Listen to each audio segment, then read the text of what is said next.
కంది BRS party జిల్లా కార్యాలయంలో బీఆర్ఎస్ పార్టీ జిల్లా అధ్యక్షులు సంగారెడ్డి ఎమ్మెల్యే చింతా ప్రభాకర్ ఆధ్వర్యంలో దీక్షా దివస్ జిల్లా ఇన్ఛార్జి దేవి ప్రసాదరావు సమక్షంలో వైభవంగా దీక్షా దివస్ వేడుకలు సంగారెడ్డి పట్టణంలో గులాబీ బైండింగ్లతో దీక్షా దివస్ ఫ్లెక్సీలతో పార్టీ జెండాలతో సంగారెడ్డి పట్టణం గులాబీమయం. ముందుగా ఐబీ అమరవీరుల స్తూపానికి పూలమాలలు వేసి నివాళులర్పించి తెలంగాణ తల్లి విగ్రహానికి పూలమాలలు వేసిన ఎమ్మెల్యే చింతా ప్రభాకర్ దేవి ప్రసాదరావు ఉద్యమం రోజు నాటి కొన్ని జ్ఞాపకాలను గుర్తు చేసుకుంటూ ఉద్యమ కాలం నాటి చిత్రాలను ప్రదర్శించారు.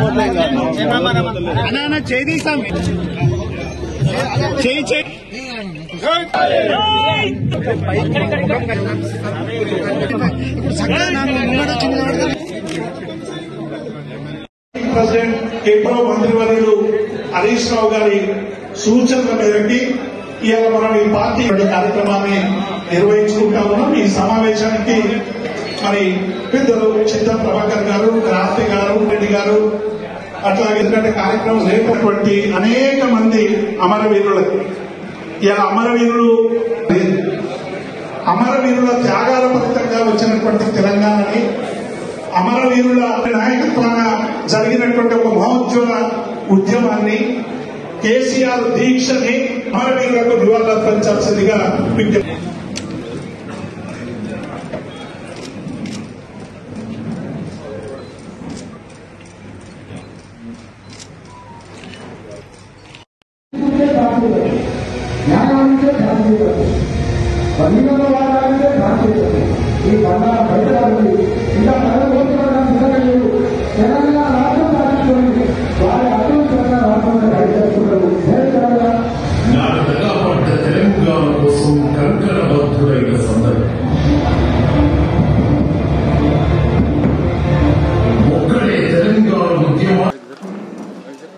ఈరోజు దీక్షా దివస్ సందర్భంగా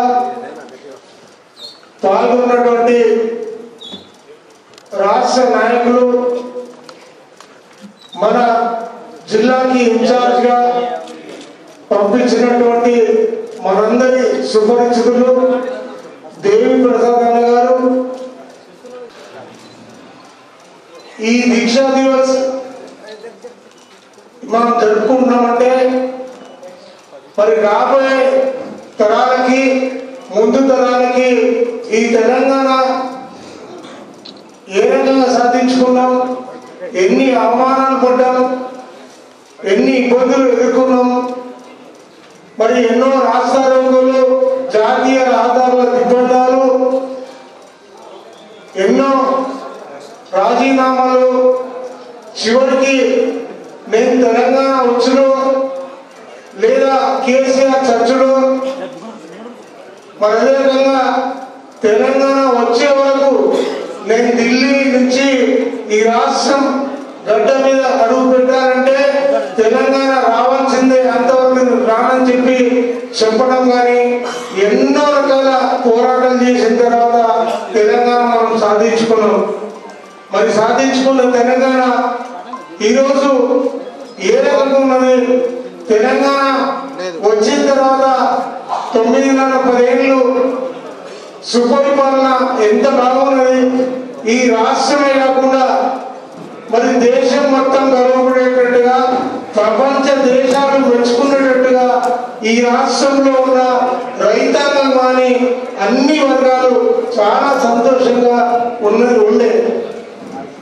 మరి నా తెలంగాణ కోటి రత్నాల మీద అని పెద్దలైతే చెప్తున్నారో మరి ఆ రకంగానే తెలంగాణ అన్ని రంగాల్లో బాగుపడేటట్టుగా మనం చేసుకున్నాం.